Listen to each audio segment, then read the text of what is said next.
আসসালামু আলাইকুম। আমন্ত্রণ বাংলাভিশন সংবাদে আপনাদের সাথে আছি আমি রেহনুমা মুস্তাফা। শুরুতেই বিআরবি কেবল সংবাদ শিরোনাম। দেশে করোনায় আরও 204 জনের মৃত্যু। ঈদের পরে লকডাউন হবে কঠোর থেকে কঠোরতম, জানিয়েছেন জনপ্রশাসন প্রতিমন্ত্রী। সংক্রমণের ঝুঁকিতেই ঢাকা ছাড়ার হিড়িক, পথে পথে ভোগান্তি, ঘাটে ঘাটে যানবাহনের লাইন।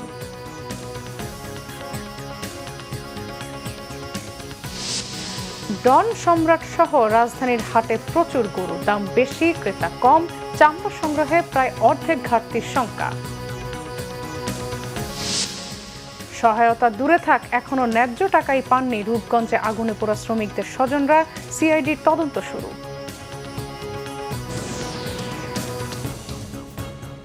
দেখছিলেন বিআরবি কেবল সংবাদ শিরোনাম, এবার বিস্তারিত। করোনায় দেশে আরও 204 জনের মৃত্যু হয়েছে। এ নিয়ে কোভিড-19 আক্রান্ত হয়ে দেশে 17,669 জনের মৃত্যু হলো। আর নতুন করে আক্রান্ত হয়েছেন 8,489 জন। এদিকে করোনা সংক্রমণ ঠেকাতে গরুর হাটে কঠোর স্বাস্থ্যবিধি মানার পরামর্শ দিয়েছেন বিশেষজ্ঞরা। শনিবার স্বাস্থ্য অধিদপ্তরের প্রেস বিজ্ঞপ্তিতে জানানো হয়েছে 24 ঘন্টায় 29,214টি নমুনা পরীক্ষায় 8,489 জনের শরীরে করোনা ভাইরাস শনাক্ত হয়েছে। এ পর্যন্ত করোনা শনাক্ত হয়েছে 10,92,411 জনের। পরীক্ষা বিবেচনায় শনাক্তের হার 29.06 এবং মৃত্যুর হার 1.62%। সর্বোচ্চ ঢাকা বিভাগে মারা গেছেন 82 জন। এছাড়া খুলনায় 49, চট্টগ্রামে 32 ও রাজশাহীতে 20 জন। স্বাস্থ্য বিশেষজ্ঞরা বলছেন, গরুর হাটে স্বাস্থ্যবিধি না মানলে পরিণতি ভয়াবহ হতে পারে। আপনারা যারা গরু ইজারা নেবেন, হাট চালাবেন, তাদেরকে এনশিওর করতে হবে আপনাদের এখানকার যেন প্রত্যেকটা লোক মাস্ক পরে। আপনারা যারা বাজার করবেন, কাঁচা বাজার চালাবেন, কাঁচা বাজার সমিতির মধ্যে বলে দিতে হবে আপনাদের এখানে যদি না পরে মাস্ক পরে থাকে তাহলে আমরা কাঁচা বাজার বন্ধ করে দিব। এইরকম যদি একটা কড়া আইন দেওয়া যায় এবং এটাকে 7 দিন যদি বাস্তবায়িত করা যায়, আমি মনে করি করোনা অনেক অনেক কমে যাবে। স্বাস্থ্যবিধি পালনে কোনোভাবেই শিথিলতা দেখানোর সুযোগ নাই বলেও জানান তিনি। ইমরুল কায়েস, বাংলাভিশন, ঢাকা। 23 জুলাই থেকে 14 দিনের লকডাউন আরও কঠোর হবে বলে জানিয়েছেন জনপ্রশাসন প্রতিমন্ত্রী ফরহাদ হোসেন। এ সময় গার্মেন্টস সহ সব ধরনের শিল্প প্রতিষ্ঠান বন্ধ থাকবে বলেও জানান তিনি। সকালে চুয়াডাঙ্গায় বিজিবি 6-এর 96তম ব্যাচের সমাপনী কুচকাওয়াজ অনুষ্ঠানে প্রধান অতিথির বক্তব্যে জনপ্রশাসন প্রতিমন্ত্রী এ কথা বলেন। ফরহাদ হোসেন বলেন, 23 জুলাই থেকে কঠোর লকডাউনে সরকারি বেসরকারি অফিস সহ গার্মেন্টস ও শিল্প কারখানা বন্ধ থাকবে। দেশের অর্থনীতির কথা চিন্তা করে ঈদ উপলক্ষে চলমান লকডাউন শিথিল করা হয়েছে, কিন্তু ঈদের পর কাউকে ছাড় দেওয়া হবে না। কঠোর হবে এই জন্য কারণ সবকিছু বন্ধ থাকবে তখন, যেটা শিল্প কলকারখানা বন্ধ রেখে এটা সবচেয়ে কঠোরতম একটা হতে যাচ্ছে। এইটা হলে আমার মনে হয় খুব একটা ভালো কন্ট্রোল আসবে। বিদেশে যেটা করলাম এটা কিন্তু অত্যন্ত সাকসেসফুল হয়েছে। এর ফলটা কিন্তু আমরা পেতে যাচ্ছি। হ্যাঁ, এখন কিন্তু আস্তে আস্তে কমে যাবে, কারণ এটা একটা সায়েন্স। যখন লোকজন এই স্বাস্থ্যবিধি মানবে, ঘরে থাকবে, তখন এটা কমে যাবে। করোনার ঝুঁকি নিয়ে এই গ্রামে পরিবারের সাথে ঈদ উদযাপনের রাজধানী ছাড়ছেন অনেকে। বাস আর ট্রেনে যাত্রীর চাপ শনিবার কিছুটা কম। কমলাপুর স্টেশন ম্যানেজার জানিয়েছেন, এখনো পর্যন্ত ট্রেনের কোনো শিডিউল বিপর্যয় ঘটেনি। তবে বাসে অতিরিক্ত যাত্রী নেওয়া এবং স্বাস্থ্যবিধি অমান্য করার অভিযোগে অনেক চালক ও সহযোগীকে জরিমানা করেছে বিআরটিএ। কমলাপুর স্টেশনে ঢুকতেই যাত্রীদের হাত স্যানিটাইজ করতে হচ্ছে। তবে অনেক যাত্রী সেদিকে ফিরেও তাকাচ্ছেন না, আর টিকিট ছাড়া কাউকে ভিতরে ঢুকতে দেওয়া হচ্ছে না। ট্রেনের ভিতরে এক সিট খালি রেখে অনেকে বসছেন। একই পরিবারের হওয়ায় অনেকে তা এড়িয়ে যাচ্ছেন। বাড়ি যাওয়ার আনন্দে অনেকে আবার মাস্ক ব্যবহার করতেই ভুলে যাচ্ছেন। বড় থেকে ছোট অনেকেরই এমন ভুল হচ্ছে। ওইখানে আমার অনেক ফ্রেন্ড থাকে, খেলাধুলা করে আমার সাথে। গত 5 ঈদ আমি ঢাকাতে করতেছি, আর আমার জান্নাতগুলো বাসায়, আমি কেমনে এখানে ঈদ করব? গত ঈদেও যেতে পারিনি, এবার যেতে হবে। অনলাইনে ঢুকতে পারি নাই, তো অন্যের কাছ থেকে টিকিট কিনছি। আমি পারছিলাম, কিন্তু আমার যে ফ্রেন্ডরা ছিল তারা আর একদম ঢুকতেই পারে নাই। ঈদ উপলক্ষে 38 জোড়া আন্তনগর এবং 19 জোড়া কমিউটার ট্রেন ছেড়েছে। শনিবার 25 জোড়া আন্তনগর এবং 9 জোড়া কমিউটার ট্রেন আসা যাওয়া করবে। টিকিট একটু কষ্টসাধ্য হলে সে ঘরে থাকবে, অন্তত কিছু জীবনটা সেফ হবে, ঈদ উপভোগ করা যাবে জীবনে। আমাদের লক্ষ্য ছিল মূলত এটাই, যদি একান্ত যেতে হয় বাড়িতে, স্বাস্থ্যবিধি মেনে যেন যাত্রা পথে ওনারা স্বাস্থ্যবিধিটা অনুসরণ করেন। ট্রেন থেকে সড়কপথে বাসে অনিয়ম কিছুটা বেশি। নিয়ম অনুযায়ী বাসে ওঠার সময় যাত্রীদের হ্যান্ড স্যানিটাইজার দেওয়ার কথা, কিন্তু বাস্তবে তার দেখা মেলেনি সায়েদাবাদ বাস টার্মিনালে। জানতে চাইলে পরিবহন সংশ্লিষ্টদের অজুহাতের কমতি নেই। হাতে কোনো হ্যান্ড স্যানিটাইজার দিছে না? দেয়নি তো। মানে মেশিনটা নাই, ওই যে জেরাব দিয়ে মারে স্প্রে। যাত্রীদের হ্যান্ড স্যানিটাইজ করার দায়িত্ব কার? আমাদের কিন্তু তো করার নাই। ওই যে আমার লোকটা কোথায় গেছে আমি ডাক দিতেছি করেন নাই কেন? খেয়াল ছিল না স্যার, খেয়াল ছিল না? না আসছিল, এটা কোথাও জানি আছে। স্যানিটাইজ করে না, কিন্তু ওরা আসলে গাড়িতে রাখে, কিন্তু যাত্রীর চাপের কারণে হয়তো অজুহাত হিসেবে দেয় যে চাপের কারণে তারা সবাইকে স্যানিটাইজ করতে পারে না। তো সেই অভিযোগগুলো পেলে আমরা ব্যবস্থা নিচ্ছি। সবাইকে স্বাস্থ্যবিধি মেনে চলার অনুরোধ জানায় বিআরটিএ। দীপন দাওয়ান, বাংলা ভিশন, ঢাকা। স্বাস্থ্যবিধির কোনো বালাই নেই রাজধানীর সদরঘাট লঞ্চ টার্মিনালে। তবে বিধিনিষেধ শিথিলের তৃতীয় দিনে ঘরমুখো মানুষের ভিড় আগের 2 দিনের চেয়ে কিছুটা কম। প্রতিটি লঞ্চে উপেক্ষিত স্বাস্থ্যবিধি, এমনকি মাস্ক নেই অনেক যাত্রী ও লঞ্চ শ্রমিকদের মুখে। গাদাগাদি করে যাত্রী বহন করা হলেও দ্বিগুণ ভাড়া আদায়ের অভিযোগ যাত্রীদের। তবে অভিযোগ অস্বীকার করছে লঞ্চ মালিকরা। এদিকে বিধিনিষেধ অমান্যকারী লঞ্চগুলোর বিরুদ্ধে ব্যবস্থা নেওয়া হবে বলে জানিয়েছে বাংলাদেশ অভ্যন্তরীণ নৌ পরিবহন কর্তৃপক্ষ। অতিরিক্ত যাত্রী বহনের দায়ে গত 3 দিনে 2টি লঞ্চের বিরুদ্ধে আর্থিক জরিমানা করা হয়েছে বলে জানিয়েছেন সদরঘাট লঞ্চ টার্মিনালের যুগ্ম পরিচালক জয়নাল আবেদিন। আমরা তো কষ্ট করে যাইতে আছি, আমরা গরিব মানুষ, আমরা কাম কাজ করতে পারি না। ভাড়া নেওয়ার কথা মানে স্বাস্থ্যবিধি মেনে, মানে এক সিট ফাঁকা রেখে, কিন্তু আসলে ফাঁকা না রেখেই কি মানে ভারত নিচ্ছে, দ্বিগুণ ভাড়া নিচ্ছে। সরকার বলছে 3 ফিট পরে পরে যাইতে, তারা একজনের উপরে আরেকজন নিতে আছে লোকজন। 5জনের জায়গা দখল করে বই রয়েছে, আর কিছু না। যাত্রী কম। এদিকে ঈদ উপলক্ষে যানবাহনের অতিরিক্ত চাপ মহাসড়কগুলোতে। দীর্ঘ যানজটের ভোগান্তি নিয়ে গন্তব্যে যাচ্ছেন যাত্রীরা। অন্যদিকে শিমুলিয়ায় ফেরিতে গাড়ির এবং লঞ্চ ঘাটে রয়েছে যাত্রীর চাপ। দৌলতদিয়ায় পারাপারের অপেক্ষায় যানবাহনের দীর্ঘ সারি। লকডাউন শিথিলের সুযোগে ঈদযাত্রায় করোনাকে যেন বৃদ্ধাঙ্গুলি দেখাতে শুরু করেছে মানুষ। সংক্রমণের ঝুঁকি মারিয়ে যে যেভাবে পারছেন ছুটছেন বাড়িতে। ঢাকা টাঙ্গাইল বঙ্গবন্ধু সেতু মহাসড়কে ঘরমুখো মানুষ ও যানবাহনের চাপ বেড়েছে।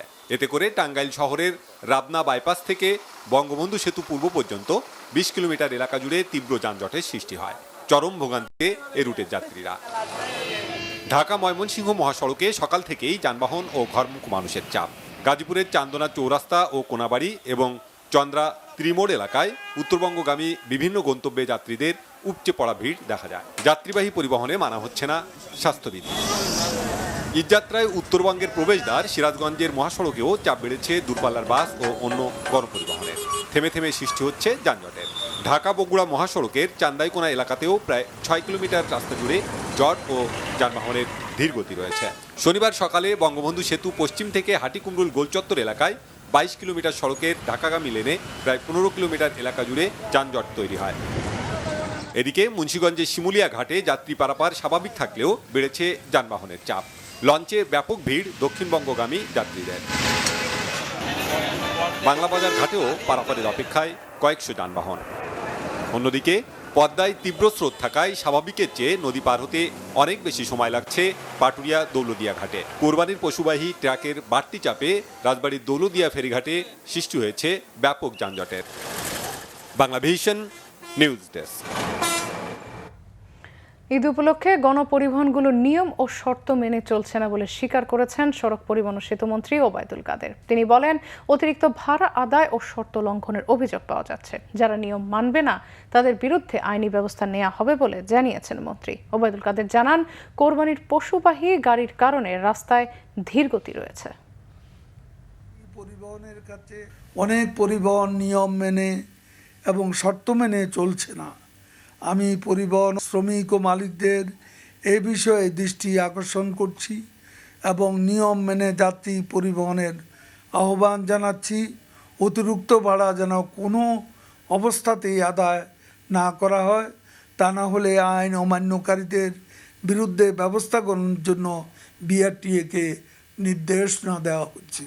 দেশের অধিকাংশ মহাসড়কে নির্বিঘ্নে যানবাহন চলাচল করলেও ঢাকা ময়মনসিংহ মহাসড়কের টঙ্গী গাজীপুর অংশে নির্মাণ কাজের কারণে সড়ক সংকুচিত হওয়ায় যানবাহনের চাপ বেড়ে গেছে।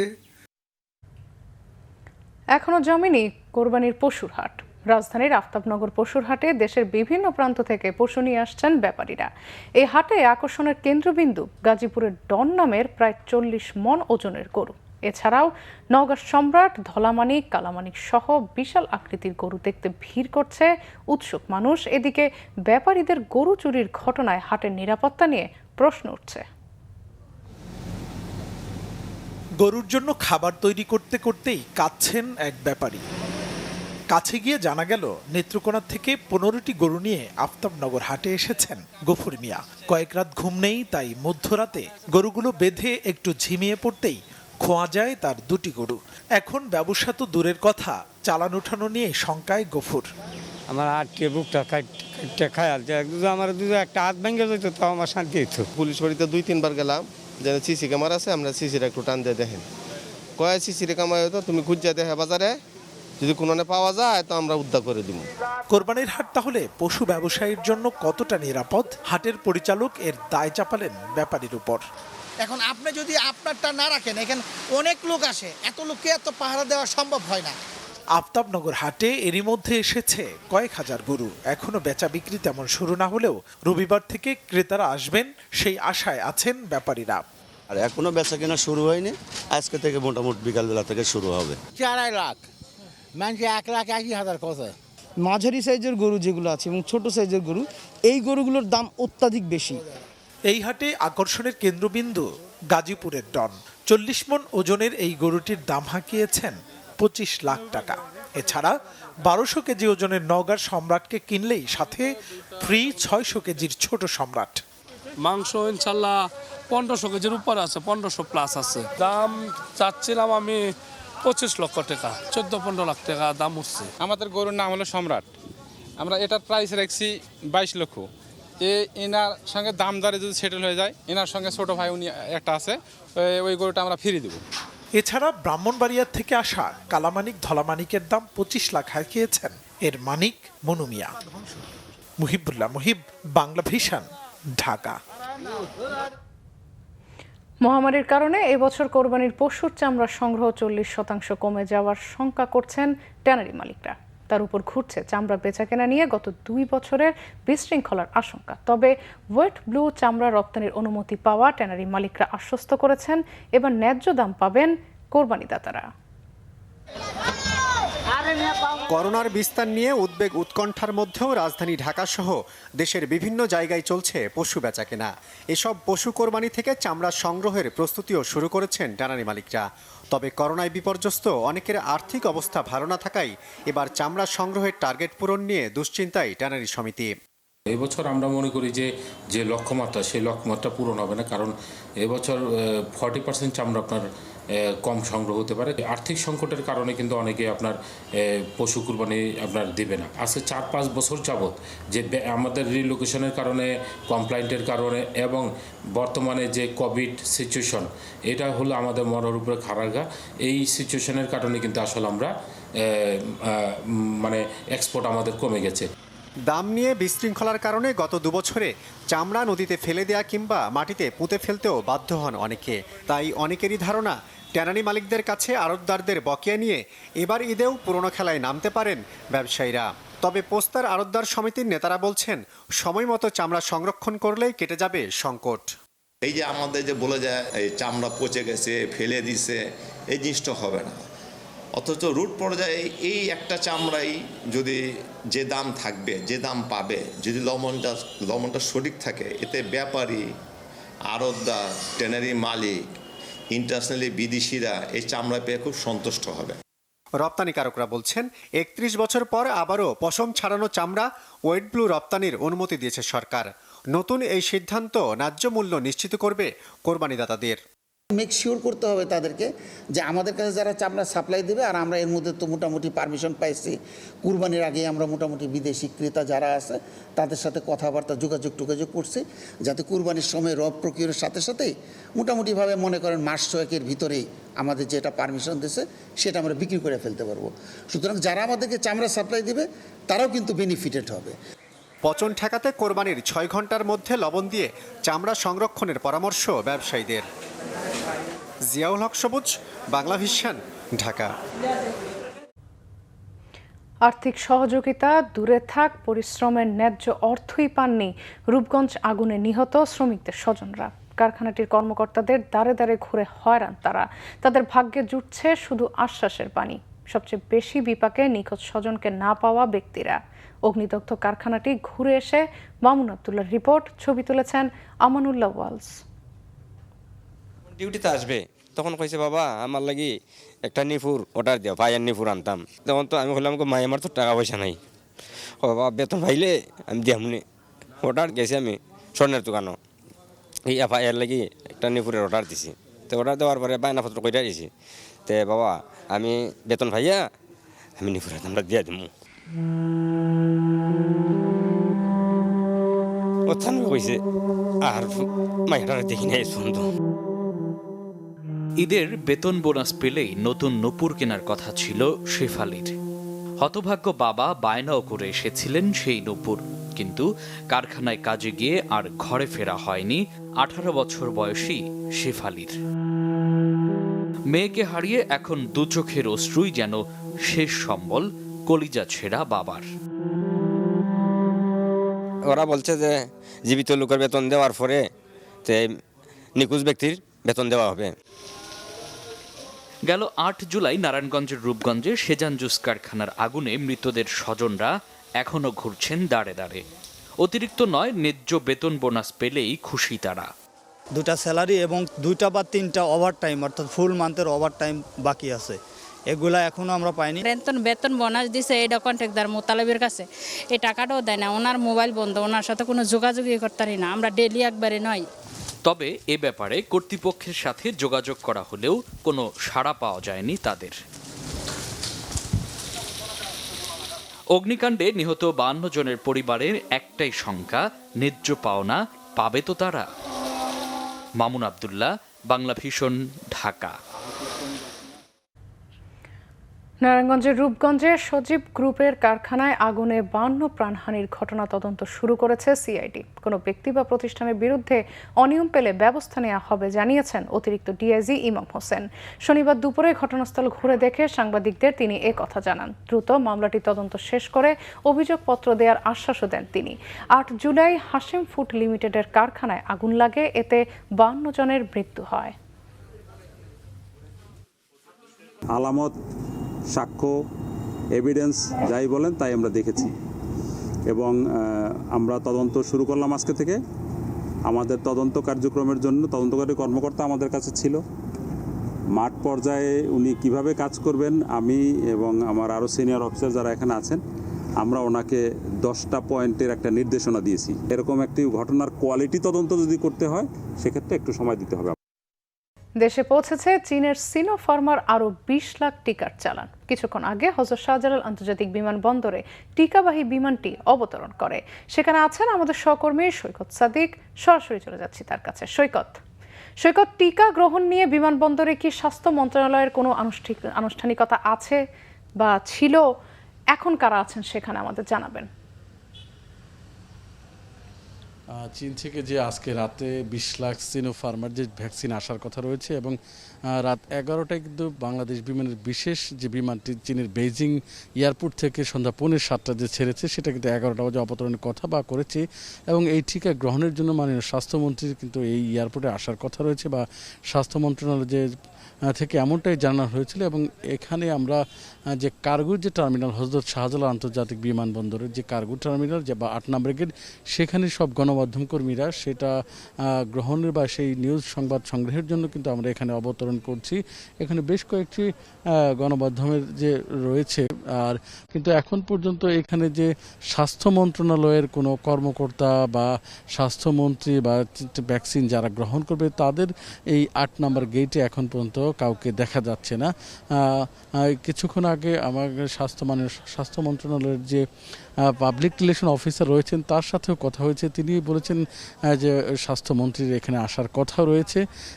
এই হচ্ছে এখানকার সর্বশেষ অবস্থা। এর আগে আপনি জানেন যে গত জুনের 13ই জুন সন্ধ্যায় কিন্তু 20 লাখ ডোজ বাংলাদেশের সিনোফার্মার 20 লাখ ডোজ এসেছে। এর আগে কিন্তু উপহার হিসেবে কিন্তু আরও 11 লাখ ডোজ বাংলাদেশে এসেছিল। রেহনুমা, এই হচ্ছে এখানকার সর্বশেষ পরিস্থিতি। সৈকত, আপনাকে ধন্যবাদ। লকডাউন শিথিলে দোকানপাট বিপণী বিতান খুললেও ভিড় নেই তেমন একটা। বিক্রেতারা বলছেন আর কয়েকটা দিন সময় পেলে দীর্ঘদিন ব্যবসা বন্ধের ক্ষতি কিছুটা কাটিয়ে উঠতে পারতেন তারা। ক্রেতারা বলছেন পরিবারের ছোট সদস্যদের আবদার মেটাতে এই মহামারীতেও তাদের কেনাকাটা করতে আসতে হয়েছে। অন্য সময় তো বটেই, উৎসবেও কেনাকাটার জন্য রাজধানীর ফুটপাতগুলোতে ঢু মারেন অল্প আয়ের মানুষ। মহামারীর মধ্যে কুরবানি ঈদ সমাগত, তবে ভিড় প্রায় একেবারেই নেই তুলনামূলক কম মূল্যের এসব দোকানে। এখন তো দেশের পরিস্থিতি ভালো না, লোকজন গাড়ির জন্য আসতে পারে না। আগে যেমন আমাদের একটা ভিড় থাকতো, জমজমাট থাকতো, সেই জমজমাটটা এখন নাই। মৃত্যুর ভয় সবার মনে আছে, তারপরে জীবন জীবিকার জন্য আমরা করতেছি, কিছু করার নাই। অভিজাত শপিং মলগুলোতেও ক্রেতাদের ভিড় অন্য যে কোনো ঈদের চেয়ে কম। করোনা সংক্রমণের ঊর্ধ্বগতির পাশাপাশি নানা ধরনের নিষেধাজ্ঞায় মানুষ কম এসেছে ঈদ শপিংয়ে। এখানে বেশিরভাগ ক্রেতা বিক্রেতাই স্বাস্থ্যবিধির ব্যাপারে বেশ সচেতন। বিক্রেতারা বলেন আরও কয়েকদিন সময় পেলে তাদের বিক্রি বাড়ত, ক্ষতি কিছুটা হলেও পোষাতো। 6 দিনের মধ্যে মালটাল গুছাইতে পারছি যতটুকুই, কাস্টমার ভালো, কিন্তু বেচা কিনা আছে মোটামুটি। স্টাফ বেতন দিতে পারতেছি না, দোকান ভাড়া দিতে পারতেছি না, কিন্তু করোনাতে এবারকার সব ব্যবসায়ীদের মনে হয় না যে আর উঠে দাঁড়াতে পারবে। ক্রেতারা বলেন খুব নিরুপায় হয়েই তাদের বাইরে আসতে হয়েছে। স্বাস্থ্যসম্মত ব্যবস্থাপনা নিশ্চিত করার আহ্বান তাদের। আসাটা ঠিক না, আমরা যারা আসতেছি আসলে এটা একটা ভুলই করতেছি। এখন বিষয়টা হলো বাচ্চা কাচ্চা আছে তো, ওদের দিকে চোখের দিকে মুখের দিকে তাকাই হয়তো একটু আসতে হয়, এইটুকুই আর কি। ছোট বেবি আছে, ওর আম্মা আছে, ওদের জন্য মূলত আসতে হলো। কাজে বের হতে হয়, অফিস করি, অফিসে আসা যাওয়ার ফাঁকে একটু আসলাম, একটা ডু মেরে যাচ্ছি যে কিছু একটা বাচ্চার জন্য নেওয়া যায় কিনা। ঈদের আগে আরও 2 দিন খোলা রাখা যাবে দোকানপাট, শপিং সেন্টার। অবশ্য স্বাস্থ্যবিধি না মানলে ওইসব প্রতিষ্ঠান বন্ধ করে দেওয়ার ঘোষণা দিয়ে রেখেছে সরকার। আরিফুল হক, বাংলা ভিশন, ঢাকা। কোরবানির সামনে রেখে মশলার বাজারও ধীরে ধীরে জমে উঠছে। যদিও ক্রেতাদের উপস্থিতি নিয়ে হতাশার কথাই জানাচ্ছেন বেশিরভাগ বিক্রেতা। এখনো পর্যন্ত বেশিরভাগ মশলার দামই রয়েছে স্থিতিশীল। মশলা ছাড়া মাংস রান্না চিন্তা করাই কঠিন, তাই কোরবানির সাথে চাপ বাড়ে মশলার বাজারেও। যদিও বিক্রেতারা বলছেন এবার বিক্রির প্রবণতা কম। গত কয়েকদিনে লবঙ্গের দাম কেজিতে 200 টাকা বেড়ে 1000 টাকার কিছুটা বেশি দরে বিক্রি হচ্ছে। এছাড়া দারুচিনি, এলাচ, জিরা সহ প্রায় সব মশলার দামই স্থিতিশীল রয়েছে। এদিকে হঠাৎ করে বেড়ে যাওয়া চায়না রসুনের দাম কেজি 10 টাকা মতো কমেছে। বিক্রি হচ্ছে সর্বোচ্চ 150 টাকা কেজিতে। পেঁয়াজের দামও নতুন করে বাড়েনি। দেশি পেঁয়াজ পাওয়া যাচ্ছে 50 টাকার কাছাকাছি দরে।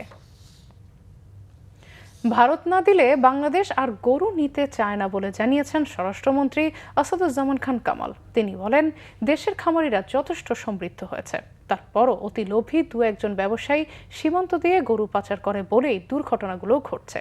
চট্টগ্রামের সাতকানিয়ায় বিজিবির নবীন সৈনিকদের প্রশিক্ষণ সমাপনী কুচকাওয়াজ অনুষ্ঠান শেষে সাংবাদিকদের তিনি এসব কথা বলেন। আমাদের দেশের ক্যাটল খামারিরা যথেষ্ট পরিমাণ তারা গ্রো করেছে। আমি গতবার যখন আমি একটু উল্লেখ করতে পারি, গতবার যখন আমি গিয়েছিলাম ওদের স্বরাষ্ট্রমন্ত্রী অমিত শাহ আমাকে বলছিল যে আমরা গরু তোমাদেরকে আর দিতে চাই না। আমি আলহামদুলিল্লাহ, তোমরা যদি গরু না দাও আমরা আর গরু নিতেও চাই না, কারণ আমরা যথেষ্ট সমৃদ্ধ হয়ে গিয়েছি। তারপরেও 2-1 অতিলোভী ব্যবসায়ীরা সীমান্ত পার হয়ে যেগুলি করে, সেই জন্যই এই দুর্ঘটনাগুলি ঘটে। কমিটমেন্ট মেনে চললে আমার মনে হয় এই ফিলিংটা আমরা বন্ধ করতে পারি। আমরা সেই চেষ্টা করছি। ঢাকা মহানগরে জাতীয়তাবাদী ছাত্রদলের নবগঠিত 4টি কমিটির নেতাকর্মীরা নয়াপল্টন কেন্দ্রীয় কার্যালয়ের সামনে শোডাউন করেছে। সকাল 10টা থেকে ক্ষুদ্র ক্ষুদ্র মিছিল নিয়ে নয়াপল্টনের সামনে আসতে থাকেন নেতাকর্মীরা। কেন্দ্রীয় কার্যালয়ের সামনে নতুন কমিটির নেতাদের শুভেচ্ছা জানান বিভিন্ন পর্যায়ের কর্মীরা। এ সময় মহানগর নেতারা ছাড়াও ছাত্রদলের কেন্দ্রীয় নেতারা উপস্থিত ছিলেন। ছাত্রদলের এই কর্মসূচিতে নেতাকর্মীর উপস্থিতির কারণে বিএনপি অফিসের সামনে অতিরিক্ত পুলিশ মোতায়েন করা হয়। এ সময় সড়কটির একদিকে কিছু সময়ের জন্য যান চলাচল বন্ধ হয়ে যায়। গত 14 জুলাই ঢাকা মহানগর উত্তর, দক্ষিণ, পূর্ব ও পশ্চিম ছাত্রদলের নতুন আহ্বায়ক কমিটির ঘোষণা করা হয়। শিক্ষার্থীদের অস্ট্রেলিয়া পাঠানো একটি পরামর্শক প্রতিষ্ঠান এইচবিডি সার্ভিসেসের মালিক আবু শাহাদাত সরকারের বিরুদ্ধে অনলাইনে যৌন হয়রানির অভিযোগ তুলেছেন এক ছাত্রী। বিষয়টি সিডনি পুলিশকেও জানিয়েছেন তিনি। শিক্ষার্থীর অভিযোগ, ফোন ও হোয়াটসঅ্যাপে আপত্তিকর বার্তা ও নোংরা প্রস্তাব দিয়েছেন আবু শাহাদাত সরকার। অভিযোগ ভিত্তিহীন দাবি করে পাল্টা মামলা করার কথা জানিয়েছেন আবু শাহাদাত সরকার। রাজধানীর নিউজ কার্টনের 27/1/1 নম্বরের এই ভবনের 7 তলায় এইচবিডি সার্ভিসেসের কার্যালয়। 2019 সালে এখান থেকেই অস্ট্রেলিয়ায় শিক্ষার্থী ভিসার বিষয়ে সহায়তা নেন এক তরুণী। ভিসা হওয়ার পর ওই শিক্ষার্থীকে সে সময় অভিনন্দন জানিয়েছিলেন প্রতিষ্ঠানটির মালিক আবু শাহাদাত সরকার। অস্ট্রেলিয়া যাওয়ার পরও কয়েকবার বিশ্ববিদ্যালয়ের কাজে আবু শাহাদাত সরকারের সাথে ফোনে কথা হয় তার। শিক্ষার্থীর অভিযোগ, চলতি মাসের 12 তারিখে রাতে হঠাৎই আপত্তিকর প্রস্তাব দেন আবু শাহাদাত সরকার। আমি একটা প্রয়োজন নিয়ে যখন ওনাকে নক করি, তখন ওই মেসেজের রিপ্লাইয়ে উনি কিছু সেক্সুয়ালি হ্যারাসিং টেক্সট দিতে থাকে, যেটা আমার কাছে খুবই আপত্তিকর লাগে। তখন সেক্সুয়ালি হ্যারাসিং টেক্সট যখন দিতে থাকে একটা পর্যায়ে উনি খুবই অতিরিক্ত টাইপের একটা সেক্সুয়ালি হ্যারাসিং টেক্সট হঠাৎ করে ডিলিট করে দেয়। তখন আমার মাথায় হঠাৎ করে আসে যে কি হচ্ছে, জিনিসটা ভেরিফাই করা দরকার। আর আমি ওই নাম্বারটাতে ফোন দিই। উনি ফোনে আমাকে বারবার বলতে থাকে, তুমি আসো মিউজিয়াম টাওয়ারে আসো, আমার সাথে দেখা করে যাও। তো আমি ওনাকে হুঁশিয়ার করার জন্য বলতেছি যে আপনার কাছে আমি একটা প্রয়োজনে ফোন দিচ্ছি, ওই প্রয়োজনটার আপনি কখন সলভ করবেন? এক্ষুনি সলভ করবো, আসো, তুমি এক্ষুনি আসো মিউজিয়াম টাওয়ারে আসো, আমি তোমাকে এক্ষুনি সলভ করে দিব। হোয়াটসঅ্যাপের কিছু স্ক্রিনশটও রয়েছে বাংলাভিশনের কাছে। আর ওই রাতেই সিডনি পুলিশের কাছে অভিযোগ করেন তরুণী। পুলিশের কাছে যাই, পুলিশের সামনে উনি বিভিন্ন ধরনের সেক্সুয়ালি হ্যারাসিং টেক্সট পাঠাতে থাকে এবং ডিলিট করতে থাকে। তখন ওনারা আমার সামনে আবু শাহাদাত সরকারকে ফোন দেয় এবং আবু শাহাদাত সরকার তার পুলিশের কাছে প্রমিস করে যে আমাকে আর কোনো সেক্সুয়ালি হ্যারাসিং টেক্সট পাঠানো হবে না। 13 জুলাই নিজের ফেসবুকে এ বিষয়ে একটি পোস্ট দেন ওই তরুণী। এখনো আতঙ্কে আছেন তিনি। প্রভাবিত করার চেষ্টা করতেছে, আমার কাছেও জিনিসটাকে আতঙ্কমূলক লাগতেছে, কারণ আমি যেটা করছি সেটা ভুল না, যেটা করছি সেটা উনি যেটা করছে সেই জিনিসটাকে প্রচার করা। এ বিষয়ে অস্ট্রেলিয়ায় অবস্থান করা অভিযুক্ত আবু শাহাদাত সরকার টেলিফোনে জানান ওই শিক্ষার্থীর অভিযোগ মিথ্যা। আমি পুলিশ স্টেশন যাচ্ছি, আমরা ওয়াইফকে নিয়ে। আমি আপনাকে শুধু একটা জিনিস বলি, আমাকে একটা এভিডেন্স দেখাতে হবে। আমি 21-20টা বছর ধরে অস্ট্রেলিয়াতে বসবাস করি, একটা এভিডেন্স আমাকে দিতে হবে, নাম্বার 1। নাম্বার 2, মেয়েটার যদি কোনো অ্যালিগেশন থাকে, আপনি আমার বউ বাচ্চার ছবি সহকারে সে আমাকে দিয়েছে, আমার কোম্পানির নামকে হ্যারাসমেন্ট করা না, আমিও তো হ্যারাসমেন্টের দিকে যাব। আবু শাহাদাত সরকারের সঠিক বিচার ও নিজের নিরাপত্তা চেয়েছেন ভুক্তভোগী শিক্ষার্থী। মিরাজ হোসেন গাজী, বাংলাভিশন, ঢাকা। দেশের বাজারে এসেছে ইনফিনিক্সের নতুন gaming phone hot 10s। Smartphone গ্রাহকদের সেরা ভিজুয়াল অভিজ্ঞতা দিতে ইনফিনিক্স হট 10s ফোনটিতে দুর্দান্ত ফিচার ও ফাংশনের সঙ্গে ক্রিয়েটিভ এবং নান্দনিকতার ছোঁয়া রয়েছে। মিডিয়াটেক হেলিও Z85 প্রসেসরের সঙ্গে 4GB র্যাম ও 128GB রম ফোনটির দাম ধরা হয়েছে 12,990 টাকা। ই কমার্স সাইট দারাজ এবং পিকাবো ছাড়াও দেশজুড়ে ছড়িয়ে থাকা বিভিন্ন আউটলেটে পাওয়া যাচ্ছে হট 10s। ইনফিনিক্স বাংলাদেশের কান্ট্রি ম্যানেজার ডেভিড ইয়াং জানিয়েছেন, ফোনটিতে রয়েছে সুপার নাইট স্কেপ ইমেজিং সহ 48 MP ট্রিপল ক্যামেরা। হকার্স ইউনিয়নগুলোকে ঈদ উপহার দিল বসুন্ধরা গ্রুপ। শনিবার দুপুরে নিজ বাসভবনে সংগঠনগুলোর নেতাদের হাতে উপহার তুলে দেন বসুন্ধরা গ্রুপের ব্যবস্থাপনা পরিচালক সাইম সোভান আনভীর। উপহার নেন ঢাকা সংবাদপত্র হকার্স বহুমুখী সমবায় সমিতির সভাপতি আব্দুল মান্নান, সংবাদপত্র হকার্স কল্যাণ বহুমুখী সমবায় সমিতির সেক্রেটারি হাজী মোহাম্মদ শাহাবুদ্দিন ও পত্রপত্রিকা বিতরণকারী বহুমুখী সমবায় সমিতির সার্কুলেশন ম্যানেজার সাদিকুল ইসলাম সহ অনেকে। অনুষ্ঠানে উপস্থিত ছিলেন বাংলাদেশ প্রতিদিনের সম্পাদক ও নিউজ 24-এর সিইও নঈম নিজাম, দৈনিক কালের কণ্ঠের সম্পাদক ইমদাদুল হক মিলন ও ডেইলি সান পত্রিকার সম্পাদক এনামুল হক চৌধুরী সহ আরও অনেকে। সংবাদ শেষ করব বিআরবি কেবল শিরোনামগুলো আরেকবার জানিয়ে।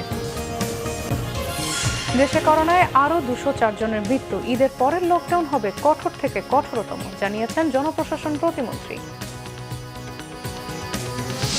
সংক্রমণের ঝুঁকিতেই ঢাকা ছাড়ার হিড়িক, পথে পথে ভোগান্তি, ঘাটে ঘাটে যানবাহনের লাইন।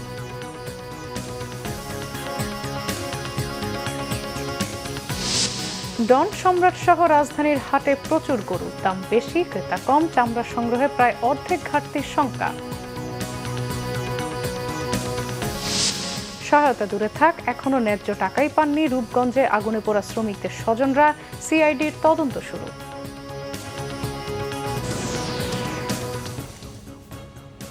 এই ছিল এখনকার মতো। পরের সংবাদ রাত 1টায়। এছাড়া বাংলাভিশন সংবাদ ও সংবাদ সংশ্লিষ্ট অনুষ্ঠান দেখতে ভিজিট করুন www.vvnews24.com ও facebook.com/banglavisionnews এবং সাবস্ক্রাইব করুন youtube.com/banglavisionnews। ধন্যবাদ সবাইকে।